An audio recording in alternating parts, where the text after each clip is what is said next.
Hello, this is the graveyard shift, what they call in the speaking circuit. This is the one just after lunch, so your bellies are full. And there are different types of presentations that people often give. There's the inspirational, this is not one of those. There's the practical, this is not one of those. This is like the uncanny valley in the middle. We're going to have a bit of fun. Thanks for not going to the Google talk. I did see that and I thought, oh no, I'm up against Google, great. But what we're going to do is we're going to get personal, because at the end of the day, it would be remiss of me not to talk about personalisation and just be more personal. So I am going to take my shoes off. I am going to sit down. And I thought to myself, how can I be really personal? Because I don't like the, forgive me Meg, but I don't like the whole, I've done this and this is my credibility and here's my authority and blah, blah, blah, blah, blah. It's just nice to have a chat and tell you, I don't know, what can I tell you? Something embarrassing, maybe? I mean, I'm quite a cool guy, so there's not really that many embarrassing things that have happened to my... Oh, actually, there is one. Yeah, it was kind of caught on camera as well. Fuck it, we might as well get into it. I think I'm about to show you something incredibly embarrassing that happened 12 years ago. I don't like this. I don't believe there's any sound, which is probably good for me, but we might as well go ahead and play it. Here's me on... Can I do this? Yeah, so there's no sound, so I'll be Paddy McGuinness, right? No larky, no larty. There's one person here who needs to tell you about who you are, David, and that's your mum. And then my mum comes on, and she acts all sweet. It's so bad without sound. You can find it on YouTube. There's my mum, she's so sweet. And then she's like, oh, he's really good with charity, and he's good with his running and stuff like that. But there's something you girls ought to know. David really, really loves Disney. Voila, here he is.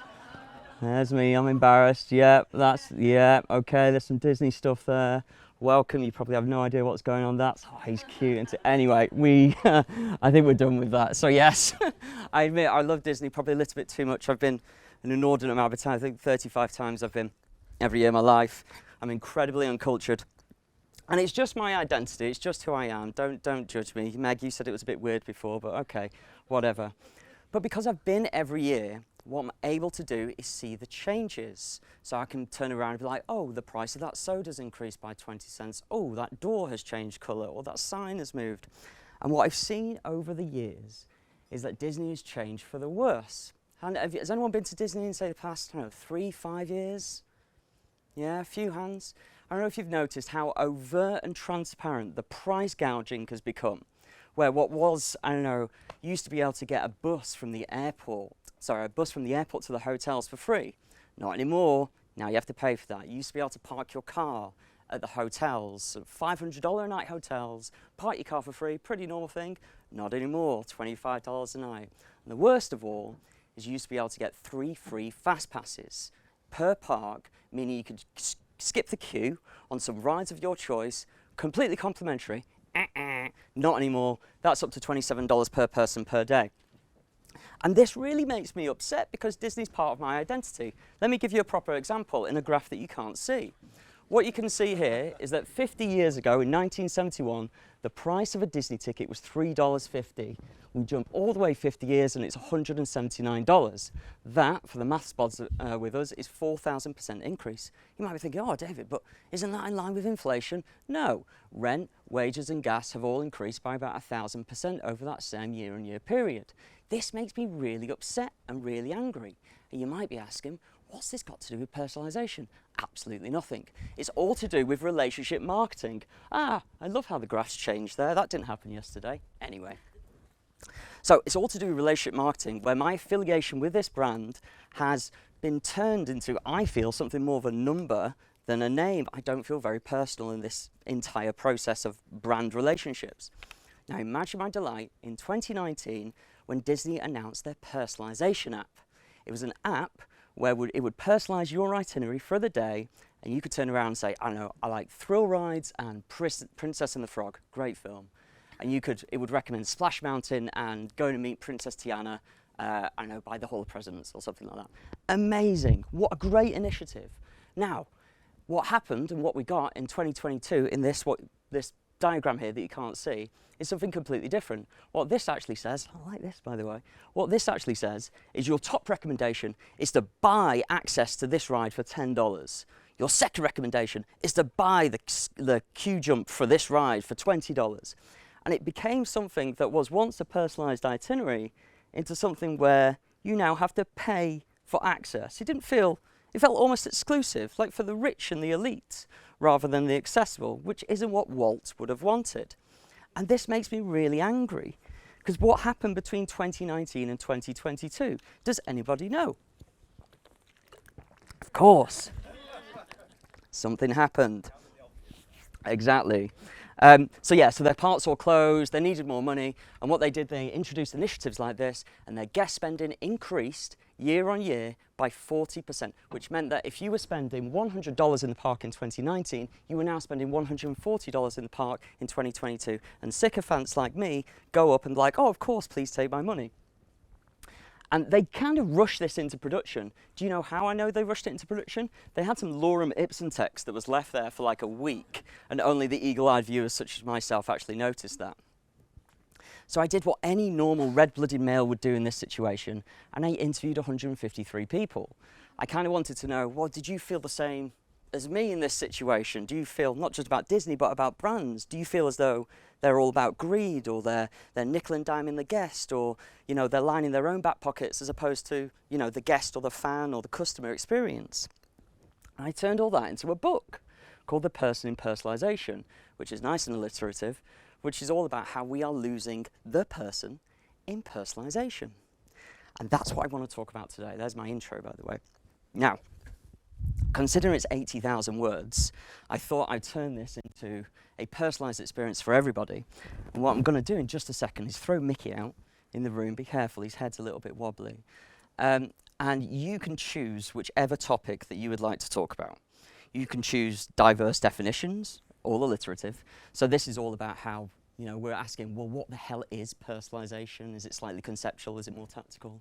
We could talk about greedy guts, which is a bit more down the road of Bob Chapek, which is the CEO of Disney, who we all called Bob Cheapek.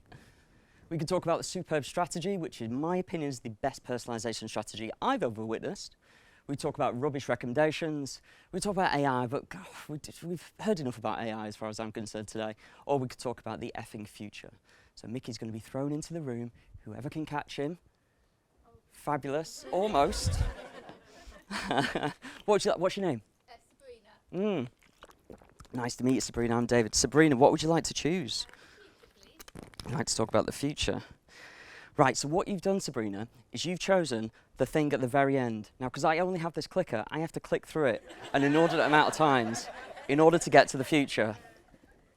So we could be here a while, 35%. There's Jeff. That's funny. If you go on YouTube, you can see how Jeff Bezos' laugh has changed over the years and it's become more and more evil. That's nice. I don't know, we're up to the strategy right now. Some Disney gifts, as you'd expect, nothing less. More Disney gifts. More Disney gifts. There's AI. We're nearly there, guys. Don't worry. Near Disney. Oh, this is fun. I think this is what Apple Vision Pro will do to us all. That scene from WALL-E, where we're all drinking from the big B&L cups. That's us. Still there. There we go. Okay. Brilliant. We're there. How long have we got? So we've only got a chance for one of these, maybe a bit of a Q&A afterwards. But have you ever noticed that every year seems to be the year of personalisation? 2015, year of personalisation. 2016, year of personalisation. Hell, Dale Carnegie wrote a book in 1936 called How to Win Friends and Influence People. I actually think that was the year of personalisation. It was slightly overshadowed by the Spanish Civil War, but hey ho. Some nice formatting there that's gone horribly wrong, thank you. But when I interviewed all these 153 people, there were two schools of camps. There were the buy and the highs, i.e. those that were more cynical and didn't believe that personalisation would exist in a couple of years. So like Gartner, for example, Gartner believed that 80% of all marketeers will abandon personalisation in just the next 2 years. And then there were the highs. This is my camp, really, I believe in this. I think there's too much money in personalisation. I think the likes of Netflix, who have a load of data on you, or Facebook, who have a load of data on you, Facebook actually knows you better than your spouse knows you, according to a study by Oxford University just last week. I think this is the future. Now, Albert Einstein once said, well, in order to understand the future, we must look at the past. So, let's look at the past. Has anyone ever seen this, the Gartner hype cycle? It's pretty standard stuff, really. It talks about how technology tends to move through a very specific hype cycle. So in AI, we would probably be more over here, which is, I forgot what it's called and I can't even read it, but it's the top one. The names are like the Trough of Disillusionment, which sounds like a Harry Potter sequel, or the Plateau of Productivity, for example. Now, personalisation first existed in 2015, and it landed right here in the Trough of Disillusionment. We're all disillusioned by this technology now, and it's going to go through the hype cycle, and it's going to last about 2 to 5 years. Later, just next year, 2016, this new term came into the fold, personification. Now bear in mind, this is the Gartner hype cycle. Who do you think came up with the term personification? Gartner. Now personalisation went away because they didn't create that term, and instead personification came into the fold, personification came to the fold with a 5 to 10 year lifespan. I don't think this gets us anywhere. So I don't think the concept of hype really helps us understand the future. So let's talk about something else. Let's talk about the diffusion of innovation cycles by E.M. Rogers in 1962. I don't know if you've seen this either. This talks about how we adopt technology. So not so much the hype, but more the adoption. So for AI, for example, we are probably more in the innovators of the early adopters. Now for personalisation, I believe we're in the early majority. And there was a book by Malcolm Gladwell in 2002 who talks about this thing called a tipping point. A tipping point is our thing, our trigger, that will tip people over from the early majority to the late majority. And I wanted to find out what those things would be. So I took a look. I think the pandemic is one, for sure. There's a maturity audit by a platform called Dynamic Yield. I don't know if you've heard of them. And they basically said that the pandemic influenced the majority of their customers for the first time to move from what they call basic to advanced. They thought the pandemic was the most cited reason as to why people adopted more personalisation, because they had to. The second thing is we've all seen these QR codes, right? Now 33% of users have all used QR codes since the pandemic. There's a lot of flies in here, isn't there? Have all used QR codes since the pandemic. Now if you think about what happened with QR codes, they came into the fold, they were really nice and neat, and people liked them, the early adopters, the innovators.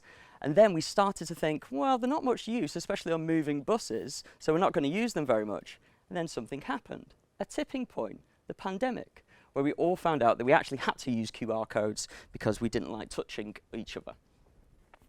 The second tipping point was that of AI. Now this is Evan Williams, the co-founder of Twitter, and he basically spoke about AI being something that would take effort away. And I genuinely believe in this. I think AI, the value of AI is only in what I would call convenience technology. It will remove effort from people. Now that's not necessarily a good thing for reference, because I think that also destroys relationships. But when we take a look at the top 3 startups in the world, ByteDance, TikTok, Shein, and SpaceX, 2 of those 3 have proprietary AI technology inbuilt within them. They're what's known as called a heptacorn, which is a $100 billion valuation, or over $100 billion valuation. Now let's talk about those 2 people, Shein and TikTok. Shein have an AI that adds up to 8,000 products per day. We compare that to Zara and H&M. They add up to 500 products per week. So you can see the difference there. TikTok, this is a really great example, I think. TikTok, very similar to Facebook, knows you better than your spouse, apparently.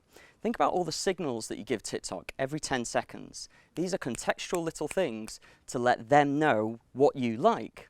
There's an article, one of my favourites actually, by a lady on BuzzFeed, the most trusted of all sources, and she says that TikTok knew I was gay before I did, because she received so many contextual signals back from TikTok and it served her content that made her think, I suppose, a bit more about her sexuality. The third tipping point is that of data privacy. Again, the formatting's a bit messed up here. I really don't know what's going on. I'm not going to use Google Slides again.